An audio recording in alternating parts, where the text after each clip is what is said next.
Nama saya Mujana, NIM 19.1900.007. Prodi Manajemen Pendidikan Islam. Saya dengan saudari Husni ingin membawakan materi yang berjudul Manajemen Sapras. Langsung saja saya ingin menjelaskan tentang pengaturan Sapras pendidikan dengan melibatkan SDM guna menunjang keberlangsungan kegiatan pembelajaran dan mengembangkan dari siswi secara utuh di sekolah. Sapras pendidikan sangat penting, artinya guna menunjang kesuksesan pendidikan di sekolah.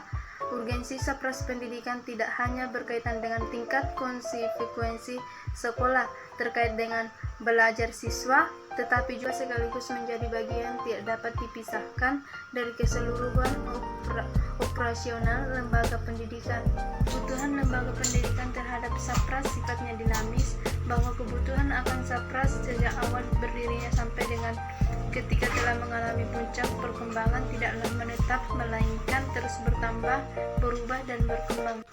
Untuk memenuhi kebutuhan tersebut, perlu ditempuh langkah-langkah manajerial yang dimulai dari perencanaan, pelaksanaan atau realisasi, inventarisasi, penggunaan, perkembangan, penambahan, pemeliharaan, dan penghapusan.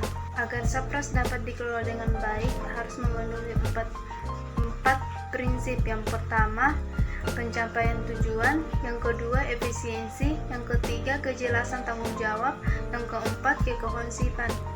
Selanjutnya, pencarian sarana dan prasarana itu terbagi menjadi 6. Yang pertama, menampung usulan pengadaan perlengkapan sekolah yang diajukan setiap unit kerja dan penginventarisasi kekurangan dan perlengkapan sekolah. Yang kedua, menyusun rencana kebutuhan perlengkapan sekolah untuk periode tertentu, misalnya 1 semester atau 1 tahun ajaran. Yang kedua, memadukan rencana kebutuhan yang telah disusun dengan perlengkapan yang tersedia sebelumnya. Yang keempat, memadukan perencanaan kebutuhan dengan dana sekolah yang tersedia. Yang kelima, memadukan rencana atau daftar kebutuhan perlengkapan yang urgen dengan dana yang tersedia. Yang keenam, penetuaan rencana pengadaan akhir.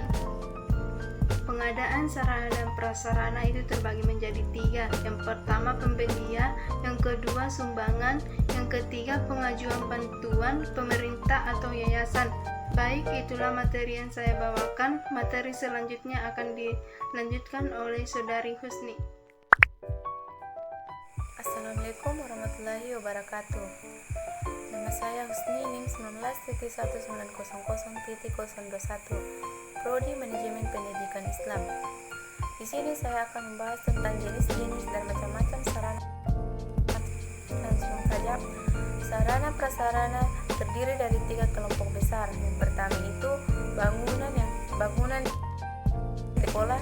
Yang kedua itu alat pelajaran yang terdiri dari pembukuan, alat-alat peraga, dan laboratorium. Yang ketiga itu media pendidikan yang dikelompokkan menjadi audiovisual, di mana ada menggunakan media penampil, ada juga yang tidak menggunakan media penampil.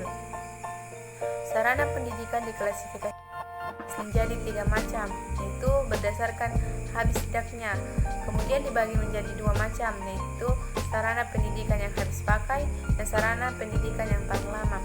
Sarana pendidikan yang habis pakai merupakan bahan atau alat yang digunakan dalam jangka waktu yang relatif singkat. Kemudian sarana pendidikan yang tahan lama itu bahan atau alat yang digunakan secara terus-menerus dalam jangka waktu yang relatif lama. Yang kedua itu berdasarkan bergerak tidaknya, dibagi menjadi 2 macam. Yang pertama itu bergerak merupakan sarana pendidikan yang dapat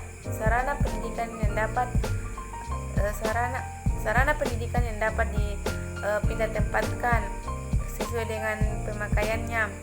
Yang kedua itu yang tidak bergerak, merupakan sarana pendidikan yang tidak dapat dipindah tempatkan karena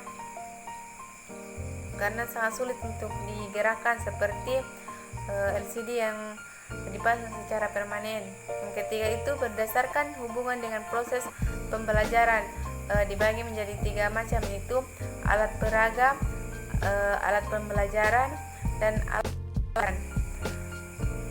Adapun jenis-jenis prasarana pendidikan di sekolah dan diklasifikasikan menjadi 2 macam. Yang pertama itu prasarana pendidikan yang secara langsung digunakan dalam proses belajar seperti ruang perpustakaan, ruang praktek, ruang keterampilan, dan laboratorium. Yang kedua itu prasarana sekolah yang keberadaannya digunakan untuk proses mengajar, tetapi secara langsung dapat menunjang terjadinya proses belajar mengajar.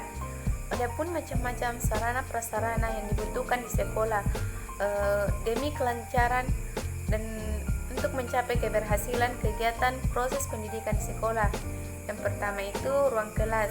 Ruang kelas merupakan tempat siswa dan guru melaksanakan proses belajar mengajar. Yang kedua itu ruang perpustakaan, yaitu tempat koleksi bacaan siswa, dan disitulah siswa dapat menambah pengetahuannya. Yang ketiga itu ruang laboratorium atau tempat praktik, merupakan tempat siswa mengembangkan pengetahuan dan sikap dan keterampilan, serta tempat melatih